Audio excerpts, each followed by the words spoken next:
Welcome to another episode of Is This for Kids? I'm Jonathan Bearded Blevins, father of 4, and I think that most media marketed to kids is poison. Oh, all right. I love these little intros that we do every single week. So weird. Where I get to just be dramatic for no reason. So dramatic. I'm Katie, MrsRuvi, and I think that a lot of the stuff that's out there that's marketed to kids can be redeemed. And today, specifically, we're going to be looking at some things that embrace girlhood for real. And I'm going to be leading this one.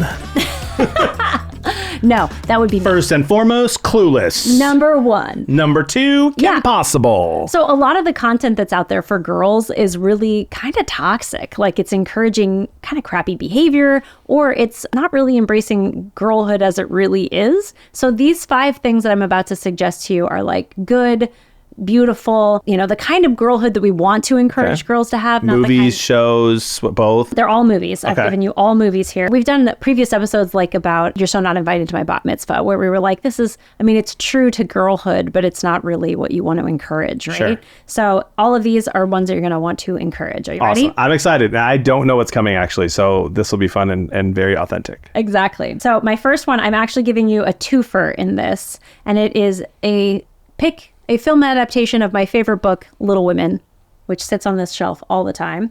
Either the 1995 or actually the 2019 version of Little Women.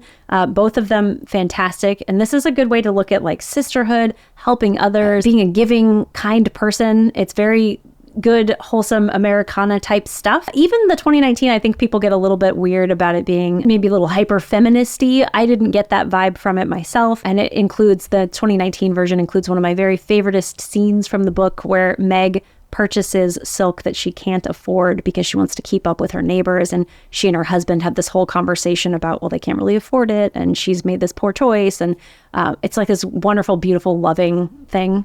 Wow, it sounds riveting, gotta say. Shut up. Have not read the book, have not seen the movies, but should I? No, because you're a man. But you should definitely, let Jody and I hope that I've seen one of these 4 things on your list. Okay. Little Women is always a favorite. The 1995 Winona Ryder, though, is my favorite one. So just in case. Oh my gosh, did she steal the silk? No, different character. Oh, sorry. Okay. That was funny, though. That was funny. Then another 1995 movie, one of my favorites growing up, A Little Princess. Did you ever see it? Not the one with the frog. No, that's The Princess and the Frog. Then no. Okay, this is the story of Sarah Crew, who has been dropped off by her father. He's going to war in World War I, and she is going to a boarding school for girls. Her mother has died, and then her father, it seems to have been killed in the war. And so she is forced to clean basically for the school. They'll keep her in, allowed her to have room and board as long as she cleans up for the school. So she goes from being most popular, richest girl in the school to basically a servant. And it's really great in the 1995 version as opposed to the one with Shirley Temple. Yeah. The Shirley Temple one. I love Shirley Temple. There is a Shirley Temple version from a long time ago, but I prefer the 1995 version because it's much more colorful. I mean, it's all black and white. So it's just beautiful and interesting. And it encourages people to show love and kindness to others around them, regardless of their circumstances. And I think it's a great girlhood movie. Love it. You will have seen this next one. Maybe. It is genuinely considered to be the most perfect movie ever made. 1965's. Wait, no, hold on. Just so you know, I don't want to interrupt here, but the most perfect movie ever made is Paddington, the Bear.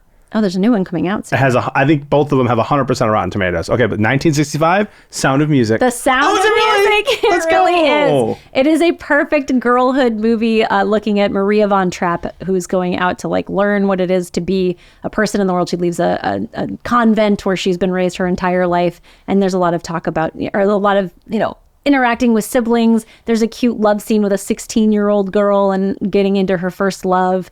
And also overcoming really awful circumstances. I don't know if you remember, but there's Nazis in that movie. Yeah. I think I saw that movie 5 times when I was a kid. When I was a kid, my parents had this weird rule that we could watch classics. Like if we were on vacation at my grandparents' house with nothing to do, they'd be like, you can watch grandpa's old classic movies, but that's it. We're like, no, we want to watch colorful stuff. They're like, no, Sound of Music. Sound of Music is colorful. I love it. So it's a perfect girlhood movie. Next we have 2017's Wonder Woman. I think I have seen that actually. I thought it was pretty good. Yeah, with oh my gosh, Gal Gadot. Yeah. Absolutely cool. Just really good kick butt girl movie where this entire island of women is crazy warrior princesses and they're fantastic. But what I love most about Wonder Woman as a character is that she doesn't eschew all of the things that make women feminine. So there's a point where she's walking through a town and she sees a baby and she goes, oh, baby. And like, she loves him. Like, she's truly embracing femininity. It's not a situation where you're looking at a woman who is strong because she's so much like a man. Right. She's strong and she's still so much like a lady, which I think is super cool and fun for girls. And lastly, Okay.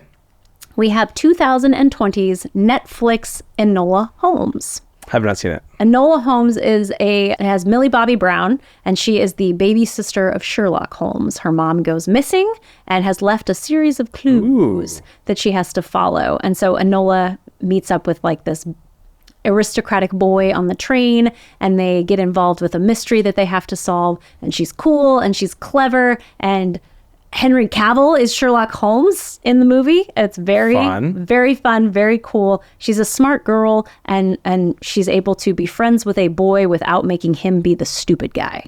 Like, that's always a problem with girl power movies. She's just able to be friends with him, and it's great. That's cool. Yeah. Good list, my friend. Big fan. So if you're looking for something to empower your girl in her girlhood, there you are. Girl power. Is that a thing we're supposed to do? I think the Spice Girls really kind of played that out. I was a big fan of the Spice Girls. Yeah. Sporty Spice. Yeah. Hey, if people liked this Listisode, or if they wanted to suggest a topic, where would they do it? Go to isthisforkids.com, or wherever you listen to podcasts. We are available, including video on Spotify here now, which is crazy. But if you want to get directly in touch with us, go to our Instagram, leave comments there, and give us some suggestions on other Listisodes you'd like to see. Absolutely. There is so much content out there for us to wade through as parents. I'm Jonathan Beard of Blevins. I am Katie, MrsRuvi. Let us help you decide. Is this for kids?